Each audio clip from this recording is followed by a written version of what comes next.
everyone. 9th episode আমি আহি পালোহি আৰু আমি যেনেকৈ আগৰ এপিসোডটোত কৈছিলোঁ আমি নিউট্ৰিশনৰ ওপৰত ইন্ট্ৰোডাকশন চেপ্টাৰ গৈছে ইয়াৰ পাছত আমি নেক্সট 2-3টা খণ্ড আমি নিউট্ৰিশনৰ ওপৰতে ডেডিকেট কৰিম আৰু আজিৰ খণ্ডটোত ভাৰ্গৱ ছাৰে একদম বিৰাট ধুনীয়াকৈ বুজাই দিছে যে কিমান এমাউণ্ট অফ আমি কাৰ্বহাইড্ৰেটছ ল'ব লাগে কিমান এমাউণ্ট অফ প্ৰটিন ল'ব লাগে কিমান এমাউণ্ট অফ ফেটছ ল'ব লাগে আৰু কোনে কেনেকৈ সেই বস্তুৰ ডিভিজন কৰিব পাৰে কি ফৰ্মুলা আছে 5-2-1-0 কি ফৰ্মুলা হয় তেনেকৈ 2-3টা ফৰ্মুলা আছে এইকেইটা যদি আমি মনত ৰাখোঁ আমাৰ কাৰণে বহুত কামদায়ক হ'ব পাৰে এইকেইটা বস্তু আৰু যোনে স্পৰ্টছ পাৰ্চিউ কৰিব খুজিছে নিউট্ৰিশ্যনৰ ওপৰত ইণ্টাৰেষ্ট আছে তেওঁলোকে ভালকৈ ভিডিঅ'টো চাব লাগে লাষ্টলৈকে যাতে এইটো এটা মন্ত্ৰ হ'ব পাৰে আমাৰ ফিট থাকিবৰ কাৰণে হেল্ডি থাকিবৰ কাৰণে অকল স্পৰ্টছমেনৰ কাৰণে নহয় নৰ্মেল ডে টু ডে লাইফৰ কাৰণে যিকোনো মানুহে এইটো বস্তু ফ'ল' কৰিব পাৰে thank you so' much for ৱাচিং অল আৱাৰ এপিছ'ডছ এতিয়া মই ভাৰ্গৱ ছাৰক ৰিকুৱেষ্ট কৰিছোঁ একদম আপুনি যোনটোভাৱে সুন্দৰভাৱে আমাক আকৌ এবাৰ বুজাই দিয়ক নিউট্ৰিশ্যনৰ এই ছেকেণ্ড পাৰ্টটো থেংক ইউ অভিজিত এইটো আমাৰ 9 নম্বৰ এপিছড আৰু sports nutrition and exercise nutrition বিষয়ক এইটো দ্বিতীয় দিন আৰু প্ৰথম দিনত আমি আলোচনা কৰিছিলোঁ that is principles of exercise nutrition and sports nutrition যি কি নহওক বাৰু আজি আমি দ্বিতীয় দিনাখন কিন্তু আমাৰ মনত কেইটামান প্ৰশ্নও আহিব বা আগৰ যদি এপিছডটোৰ লগত আমি ৰিলেট কৰোঁ তেতিয়াহ'লে প্ৰথম কথাটো হ'ল কি আমাৰ যিসকল এথলেট বা খেলুৱৈসকলে বা প্ৰফেশ্যনেল এথলেটিজিম বা এমেচাৰিজিমৰ পৰা সৰ্বসাধাৰণ জীৱনশৈলীত প্ৰৱেশ কৰিছে তেওঁলোকৰ তাত আমি কিন্তু অলপ হেঁচাতে নুলোগো मतलब ओबीस होते हुए हम लोग देखते हैं या वो लोग बहुत मोटापा पे निकल जाते हैं तो बहुत শকত হৈ যায় সো এইটো তেওঁলোকৰো এটা কমপ্লেইন থাকে সো গতিকে ইয়াৰ কাৰণটোনো কি আৰু ইয়াৰ কিবা সমাধান আছে নেকি এক নম্বৰ আৰু দ্বিতীয়তে হ'ল যে আমাৰ যিসকল এথলেট মানে কোনবিলাক এথলেটক আমি বিশেষ ধৰণৰ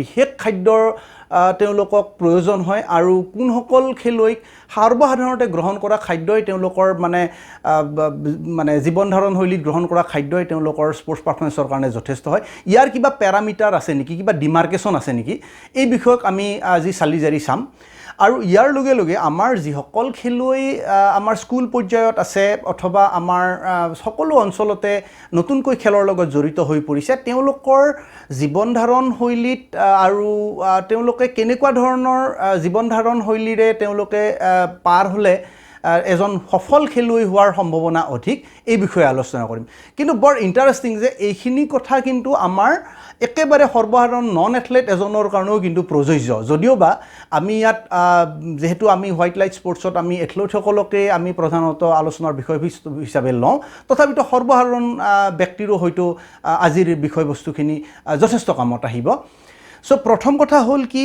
যে কোনসকল খেলুৱৈ আমাৰ যিসকল খেলুৱৈ তেওঁলোকক শকত হৈ যোৱা দেখা যায় এইটো হয় পজিটিভ নেগেটিভ এনাৰ্জি বেলেন্স মানে खेली থকা অৱস্থাত খেলুৱৈগৰাকীয়ে जितना सारा वो जितना अमाउंट का वो मतलब जितना कैलोरी वो लेते हैं जितना क्वांटिटी का खाना लेते हैं खेल छोड़ने के बाद या जो जनरल लाइफ पे मतलब निकल जाते हैं ना उसमें भी उतना ही क्वांटिटी का खाना वो कंटिन्यू करते रहते हैं as a result of that मतलब this is surplus energy balance they become obese हाँ ये एक कारण हो सकता है लेकिन हर एक का यही कारण नहीं हो सकता So one of the might be one of the cause. Then second point is कि क्या तरीका वो लोग adopt करने से उन लोग obese मतलब होने से मतलब खुद को मतलब बचा सके तो उन लोग obese নোহোৱাকৈ থাকিব পাৰিব এই কথাটো মানে বৰ সুন্দৰ যে ইয়াৰ এটা মানে প্যাৰামিটাৰো আছে যিটো প্যাৰামিটাৰত আমাৰ প্ৰফেশ্যনেল এথলেট বা অধিক পৰিমাণৰ যেটো মানে এমেচাৰিজিম হাই লেভেল অফ এমেচাৰিজিমত আছে বা প্ৰফেশ্যনেল খেলবিলাক খেলিবলৈ আৰম্ভ কৰিছে তেওঁলোকৰ আৰু সাধাৰণ আমাৰ এথলেটবিলাকৰ মাজত এটা পাৰ্থক্যটো ওলাই পৰে কেনেকুৱা যে ব্ৰিটিছ নিউট্ৰিশ্যন ফাউণ্ডেশ্যন তেওঁলোকে এটা বৰ সুন্দৰ হিচাপ দিছে যে এই হিচাপটো মতে যিসকল এথলেটে সপ্তাহত 150 মিনিট বা সৰ্বসাধাৰণ ব্যক্তিয়ে সপ্তাহত 150 মিনিট শাৰীৰিক ব্যায়াম কৰে আৰু অথবা যদি কোনো আমাৰ এথলেটে হোক বা সাধাৰণ ব্যক্তিয়ে এক সপ্তাহত 75 মিনিটছ হাই ইণ্টেনচিটি ইণ্টাৰভেল ট্ৰেইনিং কৰে আৰু লগতে 2 ডেজ আপোনাৰ ৰেজিষ্টেন্স ট্ৰেইনিং কৰে रेजिस्टेंस ट्रेनिंग माने वो मतलब जिम जा सकते हैं, थोड़ा रेजिस्टेंस वेट उठा सकते हैं या बॉडी वेट ट्रेनिंग भी कर सकते हैं. All this will come. तो 75 minutes high intensity interval training and 2 days resistance training অথবা 150 মিনিটছ যদি আপোনাৰ এসপ্তাহত এক্সাৰচাইজ কৰিছে তেতিয়াহ'লে আমি সৰ্বসাধাৰণতে যি ধৰণৰ খাদ্য গ্ৰহণ কৰোঁ সেইখিনি খাদ্যই যথেষ্ট. তেওঁক বিশেষ ধৰণৰ এনেকুৱা ডিব্বা চিব্বা জাতীয় এনেকুৱা ধৰণৰ খাদ্যৰ প্ৰয়োজন নহয়, আচলতে নহয়.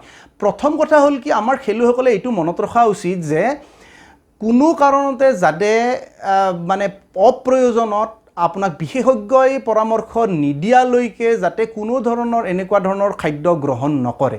তাৰ পৰিৱৰ্তে তেওঁলোকৰ যিটো প্ৰয়োজনীয় খাদ্য সেইখিনি কিন্তু প্ৰকৃতিৰ পৰাই ফুলফিল কৰিব পাৰি আৰু তাক আমি প্ৰকৃতিৰ পৰাই ল'ব লাগে. অকণমান যদি আমি অকণমান বুদ্ধিৰে যদি আমি চলোঁ তেতিয়াহ'লে আমি যথেষ্ট উন্নত মানৰ খাদ্য আমি পাব পাৰোঁ. চ' এতিয়া কথা হ'ল কি আমি ইয়াত এটা পেৰামিটাৰ পালোঁ কোনবিলাকক বিশেষ ধৰণৰ খাদ্য প্ৰয়োজন হ'ব পাৰে, কাক নালাগে. এতিয়া 90% কিন্তু আমাৰ এথলেট যিসকলে আমি স্থানীয় পৰ্যায়ত খেল খেলি আছোঁ বা এনেকুৱা ধৰণৰ আমি খেলৰ লগত জড়িত আমি কিন্তু এই সাধাৰণ ভাগটোতে পৰিম. আৰু ইয়াত এটা হিচাপ এটা বৰ সুন্দৰ হিচাপটো এনেকুৱা যে এজন মানুহক কিমান খাদ্যৰ প্ৰয়োজন সেইটো হিচাপ কৰিবলৈ হ'লে নিজৰ হাতৰ মুঠিখনত ছাপোজ ইমানটো দেখিছে নহয়, ইমান সাইজত ইমান পৰিমাণত তেওঁক কাৰ্বহাইড্ৰেটৰ প্ৰয়োজন আছে. কাৰ্বহাইড্ৰেট কি থাকিব? ভাত থাকিব. আমি স্থানীয় পৰ্যায়ত আমি ভাত খাওঁ. भात रोटी ले सकते हैं या तो मतलब आप जो भी मतलब कुछ आप उसमें फ्रूट्स आ जाएंगे, फ्रुक्टोज आ जाएंगे, कार्ब्स आ जाएंगे वहाँ से. सो भेजिटेबल्स आ जाएंगे, फल मूल जितना जिमानবিলাক আছে ভাত ৰুটি সমস্ত বস্তুবিলাক ইমান. हाँ যদি তেওঁ অকণমান বেছিকৈ খেলিছে বা তেওঁৰ শৰীৰৰ আকৃতি আকাৰ তেওঁৰ কাম কৰাৰ ধৰণ এইবিলাক লৈ পেলাই তেওঁ যদি কম হৈছে তেওঁ দুখন হাতমুঠিৰ সমান খাব. মূলতে এইটো এটা হিচাপ কৰাৰ সুবিধা. দ্বিতীয়তে যে তেওঁ কিমান পৰিমাণৰ প্ৰটিন লাগিব ইয়াতো হিচাপটো বৰ সহজ. হিচাপটো হ'ল এনেকুৱা নিজৰ হাতৰ যিখন তলুৱা আছে ইমান পৰ্যায়ৰ তেওঁ যদি প্ৰটিন জাতীয় খাদ্য গ্ৰহণ কৰে, মাছ খায়, কণী one of the best food, so' কণী খাব পাৰে বা তেওঁ মাংস খাব পাৰে, পল্ট্ৰিজবিলাক আছে এইবিলাকৰ পৰা তেওঁ প্ৰটিন জাতীয় খাদ্য গ্ৰহণ কৰিব পাৰে. হিচাপ সেয়া একেই. যদি তেওঁ অলপমান অধিক মানে শক্তি খৰচকাৰী কিবা এক্টিভিটিৰ লগত তেওঁ জড়িত অবভিয়াছলি কোৱান্টিটিটো বঢ়াই দিয়ক. তৃতীয়তে এজন ব্যক্তিক যথেষ্ট পৰিমাণে ফেটছো লাগে, কিন্তু ভাল উপযুক্ত পৰিমাণৰ ফেটছ লাগে, বেছিও নহয় কমো নহয়, প্ৰয়োজনীয়. চ' তাৰ বাবে হিচাপটো বৰ সুন্দৰ. নিজৰ হাতখন যদি আপোনাৰ এনেকৈ দিলে এই ওপৰৰ যিটো আপোনাৰ মিডিল ফিংগাৰৰ ওপৰৰ পাপটো আছে তাক 1 চামুচ বুলি ধৰা হয়. 1 स्पून उसको मतलब फैट चाहिए, हाँ बटर ले सकते हैं, ब्यूट्रिक एसिड मिलेगा, या तो आप घी ले सकते हैं. सो रिनोंग क्रिक्टा क्रिटोंग पिपेट. सो 1 चम्मच, ज़्यादा नहीं, जितना चाहिए उतना ही. सो 1 चम्मच घी ले सकते हैं. हाँ एथलेट है फिर बोला थोड़ा सा क्वांटिटी बढ़ सकते हैं. So next one is 1 tablespoon peanut butter. All our athletes, even veteran athletes, we need peanut butter is a good food because उसका ग्लाइसेमिक इंडेक्स बहुत अप्रोप्रिएट है. तो उसमें क्या होता है ना, आपका जो थाम होता है ना यहाँ से यहाँ तक ये जो डिस्टेंस है इतना पोर्शन को it is equivalent to or equal to 1 tablespoon and we can take peanut butter. But हाँ বজাৰৰ পৰা যেটো আমি পিনাট বাটাৰ পাওঁ এই পিনাট বাটাৰটো ব্যৱহাৰ নকৰাই ভাল, কাৰণ তাত একেবাৰে ৰিফাইন সুগাৰ থাকে আৰু ৰিফাইন সুগাৰটো হ'ল পয়জনৰ নিচিনা. গতিকে এইটো স্লো পয়জন বুলি কয়. আমাৰ এথলেটসকলক ভেটাৰান এথলেট যিয়েই নহওক কিয় আমাক কিন্তু এই স্পৰ্টছ কমিউনিটি হওক সৰ্বসাধাৰণ লোককো ৰিফাইন সুগাৰ নাখাব. চ' তাৰ ঠাইত এতিয়া বাটাৰটো কেনেকৈ বনাব, মানে পিনাট বাটাৰটো বজাৰৰ পৰা মানে বাদাম লৈ হওক নন GMO মানে ডেট ইজ পিনাটছ হ'লে ভাল হয়, দি পেলাই ঘৰতে তাক মিক্সিত মাৰি পেলাই পিনাট বাটাৰ বনাই ল'ব পাৰে. খুব ভাল খাদ্য. ইয়াৰ পিছতে আৰু এটা হ'ল আমাৰ এথলেটসকলে কেতিয়াবা স্নেক্স খাবলৈ বিচাৰিব আৰু অকণমান দৈ খোৱাটো জৰুৰী, ঘি খোৱাত মানে ক্ৰীম হওক বা দৈ হওক বা মানে আপোনাৰ ড্ৰাই ফ্ৰুটছবিলাক হওক কিবা স্নেক্সে খালে কোনোবা দিন, সেইটোৰ এটা বৰ হিচাপ. ইটো কয় হ'ল 1 কাপ হেণ্ড. মানে এই 1 কাপ হেণ্ড মানে ইয়াৰ ভিতৰত যিমানখিনি জুৰে ইমান পৰিমাণৰ তেওঁ ড্ৰাই ফ্ৰুটছ হ'ব পাৰে অথবা মানে দৈ চৈ আপোনাৰ যি মন যায় তো অকণমান তেনেকুৱা ধৰণৰ নিজৰ ফুড অফ চইচ তেওঁ গ্ৰহণ কৰিব. সেই বুলি আৰু মানে এনেকুৱা হ'ব নালাগে যে শৰীৰৰ বাবে ক্ষতিকাৰক কিবা খাদ্য খাব, এনেকুৱা নহয়. চ' যদি কোৱান্টিটি বেছি লাগে একেটাই কথা, অকণমান বঢ়াই ল'ব পাৰিব, যদি অধিক 2খন হাতৰ সমানো ল'ব পাৰিব। চ' এট পাৰ ইউৰ নিড। চ' এইটো হ'ল এটা বৰ সহজ হিচাপ। ইয়াৰ লগে লগে আৰু এটা হিচাপ আমাৰ খেলুৱৈসকলৰ বাবে বৰ কামত আহিব, যে সেইটো হ'ল যে এইটোক আমাৰ কোৱা হয় যে 5320 আৰু তাৰ লগত 6 and 8 এইকেইটা নাম্বাৰ 532068 এই নাম্বাৰকেইটাক যদি আপুনি লগাই দিয়ে তেতিয়া কি পাব? 24 বৰ ইণ্টাৰেষ্টিং নাম্বাৰ পাব, যে 24 ঘণ্টাত একদিন হয়। গতিকে 24 এই নাম্বাৰটো পাব। কেনেকৈ? এইটোৰ দ্বাৰা আমাৰ লাইফষ্টাইলটো আমি মানে ডিটাৰমাইন কৰিব পাৰোঁ। কেনেকৈ? নাম্বাৰ 1, আপোনাৰ যিটো মূল খাদ্য, সেই খাদ্যটোক আপুনি তাৰ আগত মই আপোনালোক এটা কথা শ্বেয়াৰ কৰিছোঁ। এই গোটেই কনচেপ্টটো আমি ক্লেইম নকৰোঁ যে এইটো একেবাৰে শুদ্ধ কথা, কিন্তু এইটো খাদ্য গ্ৰহণ কৰাৰ এটা বৰ সহজ বুদ্ধি।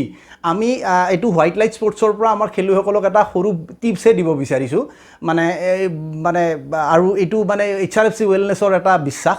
চ' গতিকে এই বুদ্ধিটো মানে গ্ৰহণ কৰিব পাৰে, আপোনাৰ চইচ। চ' কথাটো হ'ল কেনেকুৱা, যে আপোনাৰ যিমান কেলৰি লাগে, আপোনাক 2000 কেলৰি আপোনাক খাদ্য লাগে। চ' এই 2000 কেলৰি ফুডৰ আপুনি গোটেই ফুডখিনিক আপুনি প্ৰথমতে 10টা ভাগ কৰক। ফাৰ্ষ্ট 5টা ভাগ আপোনাক কাৰ্বহাইড্ৰেট লাগিব। কাৰ্বহাইড্ৰেট মানে আপোনাৰ তাত ভাত, ৰুটি, ফল মূল, চব্জি এইখিনি আকৌ থাকিব, ষ্টাৰ্চ থাকিব। চ' 5 ভাগ আপোনাক লাগিব। 3 ভাগ আপোনাক প্ৰটিন জাতীয় খাদ্য লাগিব। প্ৰটিন জাতীয়ত মাছ, মাংস, কণী আকৌ আহিলেই একেখিনি কথা। আৰু 2 ভাগ আপোনাক ফেটছ জাতীয় খাদ্য লাগিব। তাৰ ভিতৰত আপুনি কুকিং কৰাৰ কাৰণে আমি স্থানীয় মানুহ মানে সৰিয়হ তেল ব্যৱহাৰ কৰক, খাটি সৰিয়হ তেল ব্যৱহাৰ কৰক। মাজুলীত যথেষ্ট ভাল সৰিয়হ তেল পোৱা যায়, বা গোটেই অসমতে আমাৰ সৰিয়হৰ খেতি হয়, লখিমপুৰৰ পৰা চাৰিওফালে একদম ধেমাজিলৈকে। চ' নিশ্চয়কৈ সৰিয়হ আমাৰ মানুহৰ বাবে বৰ ভাল। চ' সৰিয়হৰ তেল ব্যৱহাৰ কৰক। খেলুৱৈসকলৰ বাবে কিন্তু কোকোনাট অইলত বনোৱা খাদ্যও ভাল। তাত মিডিয়াম চেইন ট্ৰাইগ্লিচাইড থাকে, আমাক লাগে। অকণমান বাটাৰ খাব পাৰে, ঘি খাব পাৰে। বাটাৰ খালে বিউট্ৰিক এচিড পাব উপযুক্ত পৰিমাণত। গতিকে আপোনাৰ খাদ্যৰ মানে 20% দৈ, ক্ৰীম এনেকুৱা মানে ফেটছ বেছিকৈ থকা খাদ্যবিলাকক আপুনি গ্ৰহণ কৰক। আপোনাৰ সৰ্বমুঠ যদি চাই, তাৰ লগত আকৌ আহিলে নহয় 5320 মানে আপুনি ৰিফাইন চুগাৰ 0 কৰিব লাগিব। কোনো ধৰণৰ মনোচেকাৰাইড, ডাইচেকাৰাইড জাতীয় মানে একেবাৰে চেনি যুক্তবিলাক এভইড কৰিব লাগিব আমাৰ এথলেটসকলে। তেতিয়া কিমান হ'ল আপোনাৰ? সৰ্বমুঠ 10 হ'ল। গতিকে 5320 চ' 10। ইয়াৰ পিছত যদি আপুনি ইয়াৰ লগত আপুনি যদি 24ৰ পৰা 10 বাদ দিয়ে, আপোনাৰ হাতত থাকিলে 14। আৰু তাৰ পৰা যদি আপুনি 6 সংখ্যাটো লৈ লয়, তেতিয়া আপোনাক কি কৰিব, যে আপুনি দিনটোত, আমাৰ খেলুৱৈসকলে বা এক্স এথলেটে হওক, দিনটোত মনত কৰি পেলাই 6 বাৰ তেওঁ পানী খোৱাৰ কথা চিন্তা কৰিব লাগে। Drink water. চ' এইটো মনত পেলাই হ'লেও তেওঁ 6 বাৰ পানী খোৱাৰ কথা চিন্তা কৰিব লাগে। যদি আপোনাৰ পিয়াহ লাগিছে, আপুনি অলৰেডি ডিহাইড্ৰেট হৈ গৈছে। গতিকে rule is simple, drink water before you feel thirst. আৰু তাৰ বাবে যদি আপুনি 6 বাৰ দিনটোত মনত কৰি পানী খায়, that is more than sufficient. আৰু ইয়াৰ পৰৱৰ্তী পৰ্যায়ত আপোনাৰ হাতত থাকিলে 8। গতিকে আমাৰ খেলুৱৈসকলে 8 ঘণ্টা শুব, ৰিকভাৰীৰ কাৰণে অত্যন্ত প্ৰয়োজন। চ' সেই সময়ত আমাৰ এনাবলিক হৰম'নবিলাক ছিক্ৰেশ্যন হয়।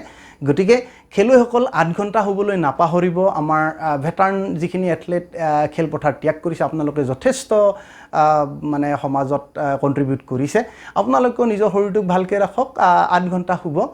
চ' এতিয়া মূল কথা হ'ল কি, এতিয়া 5320 and 6 and 8 আপোনাৰ মুঠ হৈ গ'ল 24। গতিকে একদিনত 24 ঘণ্টা থাকে, তেনেকৈ মনত ৰাখিব। এইটো এটা বৰ সহজ বুদ্ধি। এইটো HRFC ৱেলনেছৰ কনচেপ্ট। হোৱাইট লাইট স্পৰ্টছে এইটো আপোনালোকক টিপছ হিচাপত আগবঢ়াই দিছে, চালি জাৰি চাব। এতিয়া ইয়াৰ লগে লগে আৰু আমাৰ কণ শিশুসকলৰ বাবে এটা বৰ ইণ্টাৰেষ্টিং টপিক এটা আমি শ্বেয়াৰ কৰিছোঁ। ইয়াত হ'ল যিটো আইৱা ষ্টেট আছে, এইটো মানে আপোনাৰ ইউনাইটেড ষ্টেটছৰ আইৱা ষ্টেটত মানে হয় কি, তেওঁলোকৰ why our kids are physically fit and healthy. So' আমেৰিকাত তেওঁলোকক মানে যথেষ্ট মানে US-ৰ ফিট কিডছ বুলি ধৰা হয়। চ' গতিকে তেওঁলোকৰ মূল মন্ত্ৰটো এটা বৰ সুন্দৰ। তেওঁলোকে কয় যে 5 to then 1 and 0, 5 2 1 and 0 আপুনি যদি এই গোটেইকেইটাক যোগ কৰি দিয়ে তাতো এটা ইণ্টাৰেষ্টিং নাম্বাৰ পাব 8 মই কম পিছত এতিয়া হ'ল 5টোৱে ৰেফাৰ কি কৰে যে এজন আমাৰ যদি শিশুৱে যিসকলে আমাৰ খেলিবলৈ আৰম্ভ কৰিছে বা সৰ্বসাধাৰণ আমাৰ স্কুল পৰ্যায়ৰ শিশুসকলেও বা যিকোনো এজন ব্যক্তিয়ে 5 ধৰণৰ 5বিধ বেলেগ বেলেগ ৰঙৰ মানে ফল মূল শাক পাচলি খাব লাগে 5 ডিফাৰেণ্ট কালাৰৰ ফুড মানে ফ্ৰুটছ আৰু ভেজিটেবলছ খাব লাগে গতিকে 5 হৈ গ'ল তাৰ পিছতে আহিলে কি 2 less than 2 hours screen time হ'ব লাগে মানে আপুনি ইলেক্ট্ৰনিক মিডিয়াম বা কিবা যদি স্ক্ৰীন ইউজ কৰিছে 24 ঘণ্টাৰ ভিতৰত 2 ঘণ্টাতকৈ কম আপুনি তেনেকুৱা ধৰণৰ ইলেক্ট্ৰনিক বস্তুবিলাক আপুনি ব্যৱহাৰ কৰিব লাগে নট মোৰ দেন ডেট দেন বাকি থাকিলে কি 1 hour daily physical activity recreational games কিবাকিবি এনেকুৱা ধৰণৰ যিমানবিলাক আছে আমাৰ শিশুসকল তাত ইনভলভ থাকিব লাগে বা সৰ্বসাধাৰণ এজন ব্যক্তিও 1 ঘণ্টা নিজকে ৰিক্ৰিয়েশ্যনেল এক্টিভিটিজৰ লগত জড়িত কৰিব লাগে সেইটো হয়তো কাৰোবাৰ বাবে গাৰ্ডেনিঙো হ'ব পাৰে ৱাক দ্য ডগো হ'ব পাৰে অকণমান ফিজিকেল এক্সাৰচাইজো হ'ব পাৰে যোগাসন হ'ব পাৰে আপুনি মানে অকণমান খেলিবও পাৰে আপোনাৰ নিজৰ চইচত আপুনি কৰক 1 আৱাৰ সময় দিয়ক সো আমাৰ শিশুসকলেও সেইটো কৰিব পাৰে সো শিশু মানে ইয়াতো এটা কথা আছে যে 2 বছৰৰ তলৰ শিশুসকল কিন্তু এই মানে ধাৰণাটোৰ আয়ত্তৰ ভিতৰত নাহে গতিকে 2 বছৰ ওপৰৰ সো গতিকে আমাৰ যিসকল মানে চাইল্ড আছে স্কুল গোয়িং চাইল্ড আছে তেওঁলোকৰ বাবে বৰ উপযুক্ত হ'ব সো এইটো এটা আপোনাৰ কনসেপ্ট আৰু এই কনসেপ্টটোৰ লগত যদি আপুনি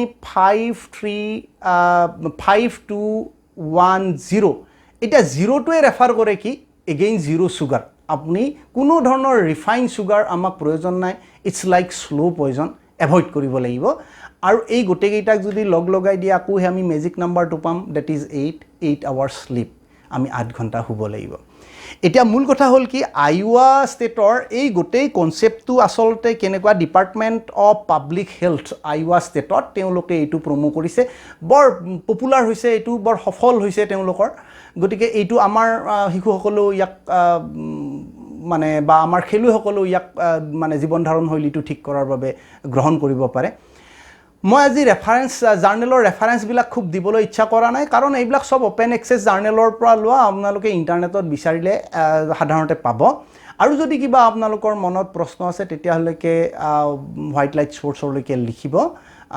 যথাসম্ভৱ উত্তৰ দিয়াৰ ব্যৱস্থা কৰা হ'ব আজি ইমানতে সামৰিছোঁ বহুত বহুত ধন্যবাদ আগন্তুক এপিসোডত আমি আকৌ নতুন বিষয় লৈ পেলাই আগবাঢ়িম হয় স্পোর্টস নিউট্রিশন বিষয়কে আমি আলোচনা কৰিম হওক নমস্কাৰ